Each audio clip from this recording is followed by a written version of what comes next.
All right, so it is Monday morning, and we are here in the office and want to give you a quick real estate update, what I'm seeing out there. So sellers, I am seeing the following. If your house is priced correctly, not only is it moving fast, but it's moving with multiple offers. There was one we had this weekend in New Bedford.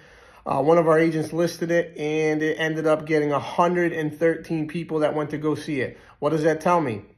Number one, the buyer demand is still there. Number two, rates have not impacted demand as much as we thought. And number three, supply is still abnormally low. So if you're a seller and you're looking to get your house on the market in the next 1, 2, 3 years, I would highly recommend that you do it now. If you're a buyer, you need to know your numbers. Understand what the pre-approval amount that you're approved for is, but more importantly, understand what that monthly payment is. And if you need to waive inspections, you may get one time to see this property. So guys, if you're looking to sell, get it out there, get after it. Biggest one thing I would tell you to do is focus on timing. Timing is everything. It's more important than curb appeal. It's more important than smell. It's more important than updates and upgrades right now. Timing and pricing right now will overcome anything else in the seller's market. On the buy side, understand your numbers, know your numbers, be ready to go, be ready to pull the trigger, be ready to escalate that number even higher than you thought, and have contingencies that make a ton of sense. So real estate market update for you. Here we are in May,